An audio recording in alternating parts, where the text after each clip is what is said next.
Boker Tov, good morning. We continue with our 3-minute daily dose of Torah, looking at some themes in Megillat Esther for us to pick up on.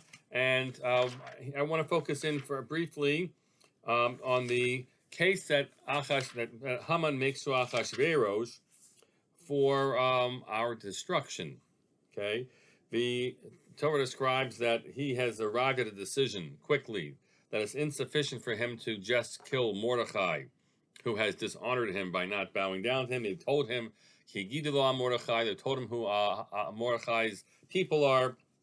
So he decided that he's going to go after all of them. And he makes the following case to Achashverosh. Imel Melech Tov. Oh, sorry. Yes, no, Am Echad. You know, there's a certain people.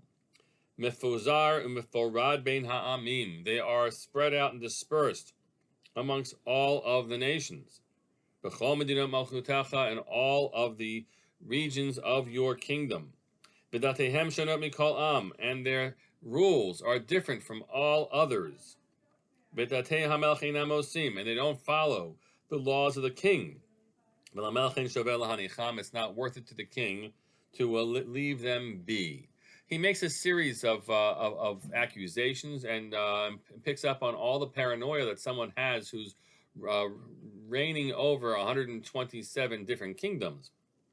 And that is that here you have a group that's spread out amongst everybody, and they're leading lives which are not integrated. Now, right, we know if you have a kingdom that begins in India and continues all the way to Ethiopia through all of Arabia and the Middle East and Turkey, and then down to Levant and to Israel, to Egypt, and then down to Ethiopia. They're all very different from one another. But the accusation seems to be that wherever this nation of people is, we know what he's talking about, Jews, we are dispersed in many of those nations. It's actually quite interesting to know how many were we dispersed in. Nebuchadnezzar came and took us, and left some in Israel and took others, and we know the Jews moved to Egypt. That's 3 I know of then, right? So who else is he speaking of? Unless you're talking about all the 10 tribes of the northern kingdom? Could be.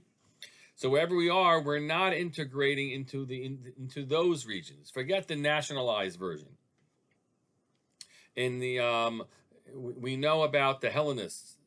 Clarify. We know about Greece. Their method was to sort of make a single way of being in the throughout the empire of being a Hellenist. I don't know whether the Persian plan required that each region lose its identity, but his argument is that even in the regions where we find where we are found, we don't integrate, and that makes us others everywhere. That is to be to create suspicion. We'll continue with the theme, God willing, tomorrow. Think about what it means to be other and or integrated, and which is a better way for a Jew to be. Have a great day.